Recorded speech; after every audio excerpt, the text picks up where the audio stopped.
Hello everyone, welcome to the next run of Derpathon. My name is Shadow and I'll be running Sonic 2 for the Master System. The 8-bit version of Sonic 2, sorry to the people who thought it was the real Sonic 2 for the Genesis. But yeah, this game, just like the main one, came out in 1992. Interestingly enough, it actually came out 1 month before the 16-bit version that everybody knows. And yeah, it was on the handheld console as well, the Game Gear, and the versions are pretty much identical, minus one thing that I can recall. A very strange change. But anyway, I'll be starting now. 3, 2, 1, go.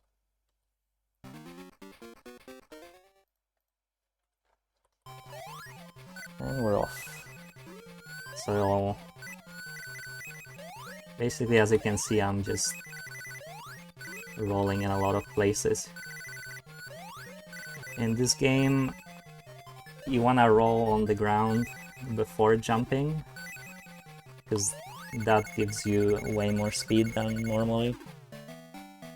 So I'm basically just holding down at all times, just to make sure. And the downside of this game is that you beat the stages so fast that it takes forever to count down the time bonus. And that's gonna last for like 9 stages, I believe. The first few stages are pretty short. But yeah, nothing too complicated yet, it's just timing your jumps. This game is really just heavily based on visual cues and feel. You're just making precise jumps over and over.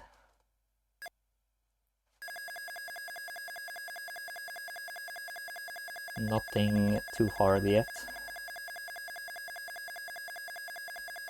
And just like in any Sonic game, the last act is the one with the boss, so now there's gonna be a boss fight.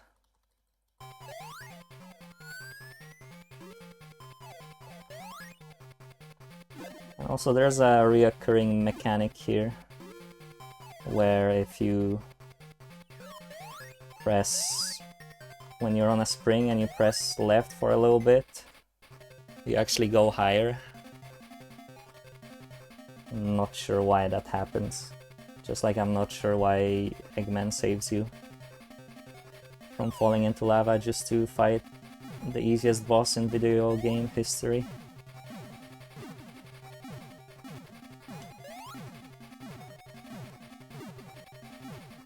You don't have to move at all, you can just jump until he dies. I guess they realized it, and that's why the handheld version made the balls move in a different pattern, so that you can't actually just stand in place.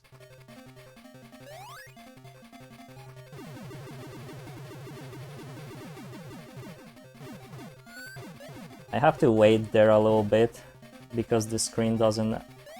You can't actually scroll the screen immediately after defeating a boss. You have to wait for it to unlock, and basically I just wait for Eggman to start leaving the screen, and then I jump. That's like a visual cue for it. But yeah, that boss is pretty pathetic, but it gets harder. The next one is more interesting.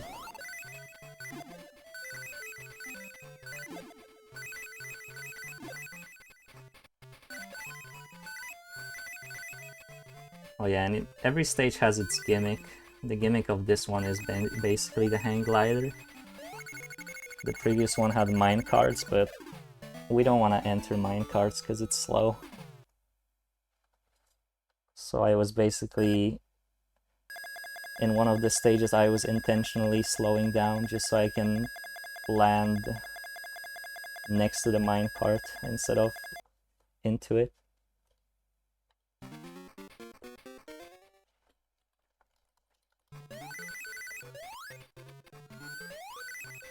But yeah, this set of stages is pretty short, just like the previous zone.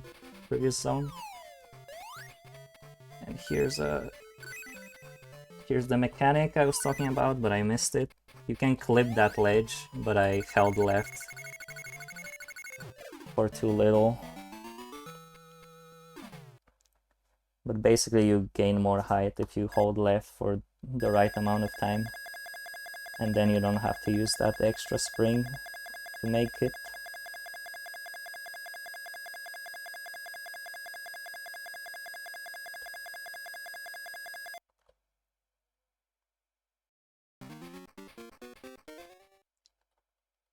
And yeah, here's gonna be a boss fight that I can actually die to. If you're doing it optimally, then it's pretty scary. Basically, we have to take care of these small birds first, then clear these, and then the main boss appears. Then you roll into his neck. It has to be timed, and you can't do it too fast as well, or else he will leave the screen and then you won't be able to hit him. That went really well, actually. 27. 27 is a good time. But yeah, you wanna roll into him when his neck is like sticking out. If you roll into his head, then you're gonna die, because you clip into his hitbox.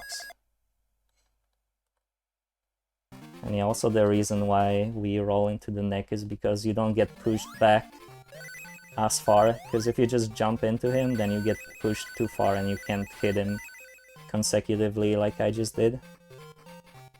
And this is the last stage that's like pretty short. And it has this small trick that I just did.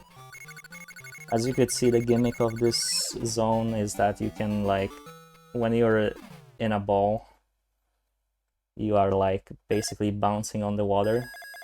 But at the end we don't want to do that, because the end of the stage, like the exit, is at the bottom of the water, so we basically just press left so we get out of the ball, and that makes us not bounce on it.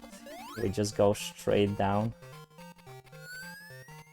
So you basically just press left and then you press right. It has to be timed, or else you can you can bonk into a ceiling. Or bonk into a spring, which pushes you back very far. This is the first stage that's like pretty long.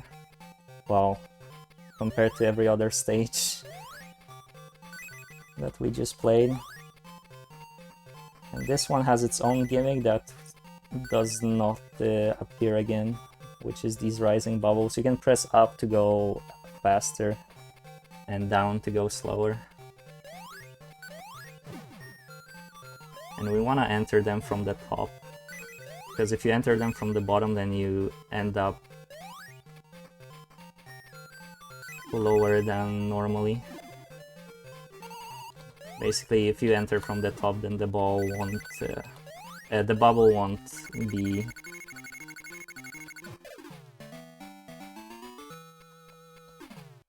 be low.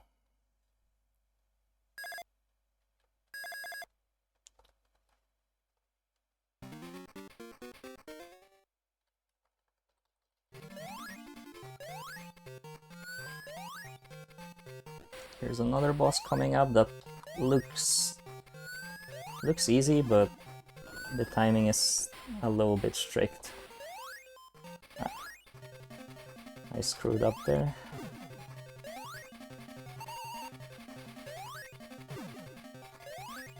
You basically jump into him as his kind of a bomb thing forms.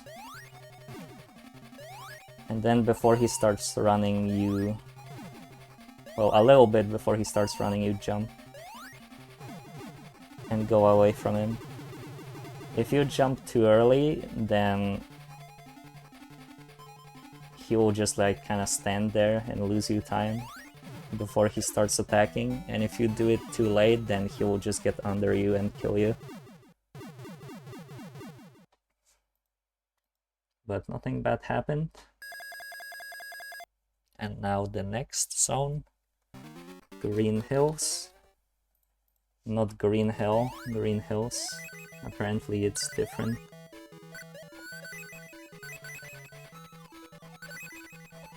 I would say this is where the game starts to become pretty hard. There's a lot of precise jumps in this stage.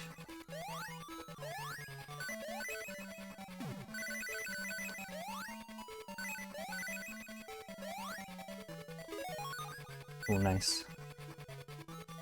Getting that monitor is not easy, because you have to jump at the very edge. And if you fall off, then you just run into spikes, fall into the spikes. And if you jump too early, then you kind of bonk into the monitor, and you have to jump again.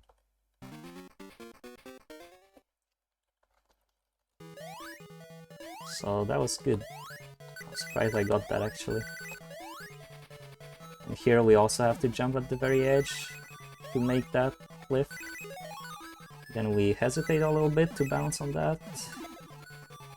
Then we jump to land on the spring. And yeah, like I said, it's just a lot of precise jumps here.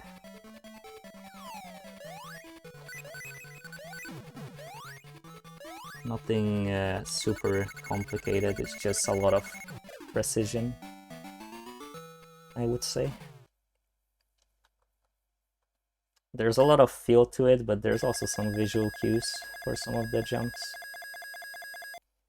Like the one at the beginning of the next act.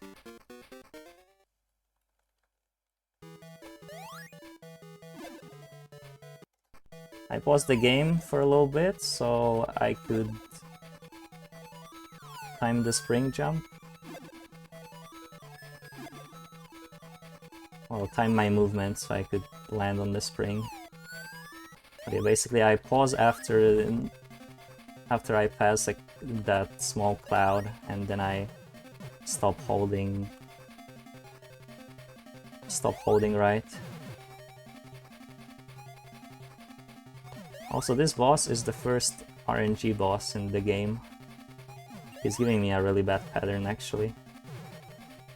A really bad pattern. He can give you 3s or 2s. And he gave me a lot of 2s. A lot of long patterns. So I had a lot of extra cycles because of that. But yeah, you want him to basically just... He's invulnerable when he goes into a ball, so you want him to just stand there for longer, so you can hit him 3 times between cycles instead of 2. Now here's Gimmick Mountain, which is another hard zone, I would say. And as you could see, the gimmick of Gimmick Mountain are these spinning wheels. Oh shoot. I tried to use iframes. You use iframes there to make it, but I think my jump timing was off. And yeah, with these wheels you just hold forward so you go faster. And there's really not much else to explain.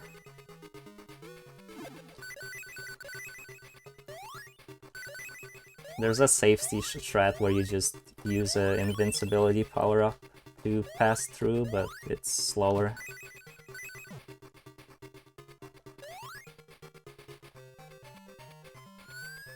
Maybe I'll try to get it now. Okay, so that's how it should look. Not the Not the beginning of the stage though, just that ending. The beginning was pretty bad. But it's fine. Still have a lot of time to work with.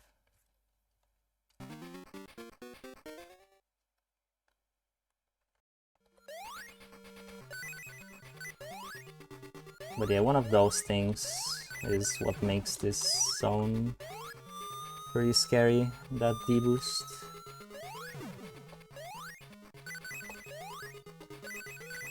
I wouldn't say Act 2 can kill you though, but it's equally quite precise. I messed up the beginning a little bit, but it's fine.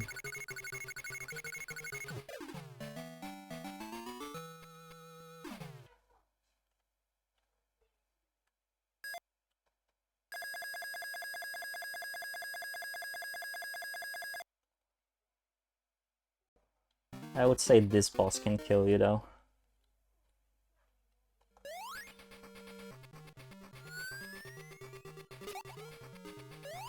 Oh.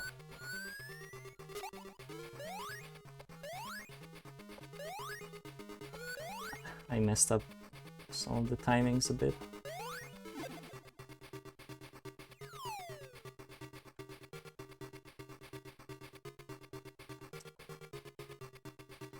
Not much else to do except wait for these platforms.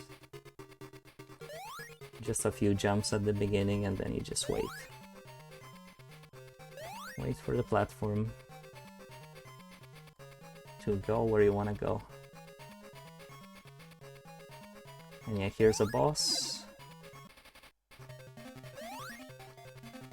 You roll into him to stun him and then you just kind of like jump into him instead of on him, because if you jump on him then it's pretty slow, and I would say that's what kind of makes this scary, is that you have to jump very very close to his hitbox while you're not invulnerable. Also yeah, you have to stun him as he's about to charge, because if you try to jump on him then you're just gonna die because of those spikes on his back. Okay, didn't die. And now we are going into the last set of stages. Only 3 stages left.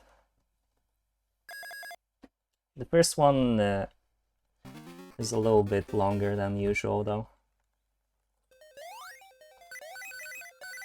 Because as you could see, most stages last 20 something seconds. This one lasts like 50. I mean, maybe not now because I just got hit by an enemy because I messed up.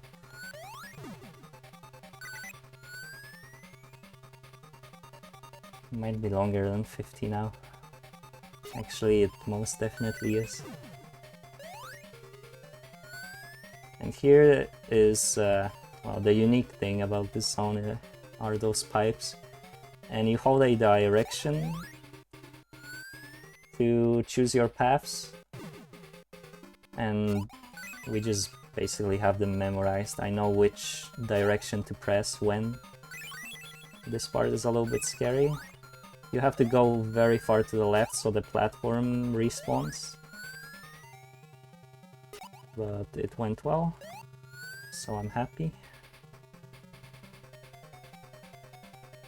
Okay, hold right, left, down, and it's over.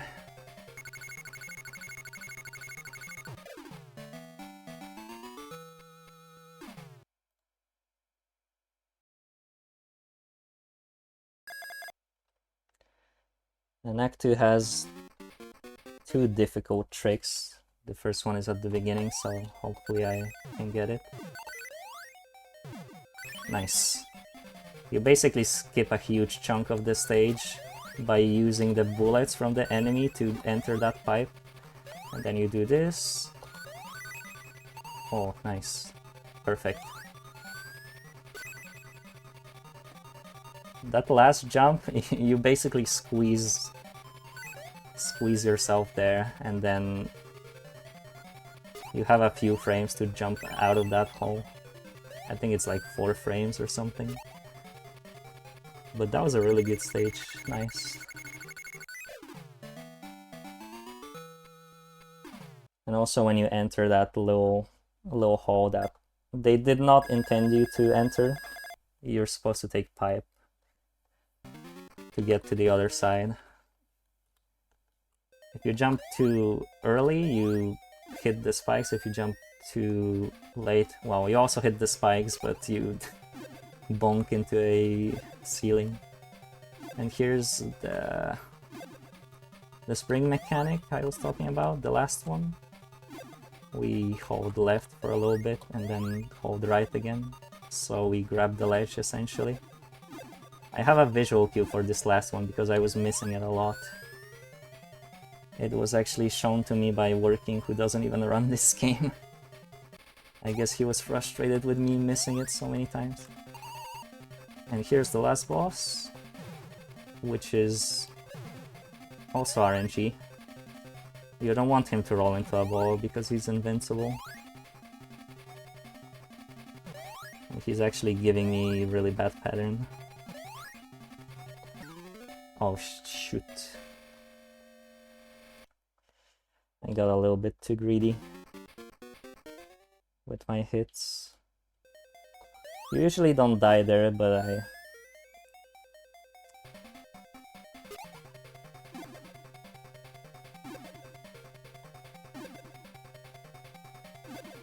guess I'm just not playing very well.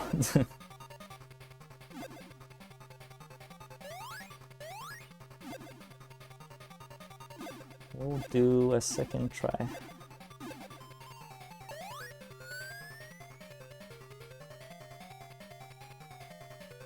It would be like a 20-minute run if I didn't die, which would be fine.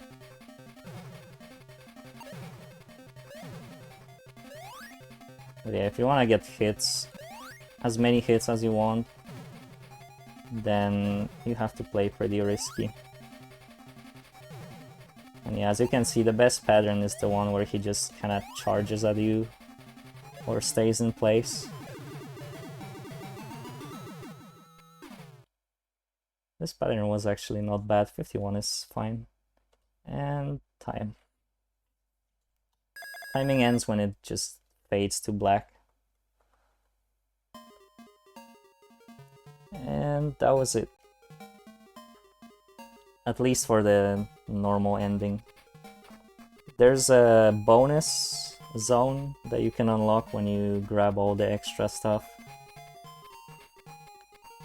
But the category I'm playing is any %, so I'm just doing the normal route and the game ends here. But yeah, that was it for Sonic 2 for the Master System. If you're potentially interested in the game, then there's a really good tutorial on speedrun.com that actually helped me when I was learning the game, so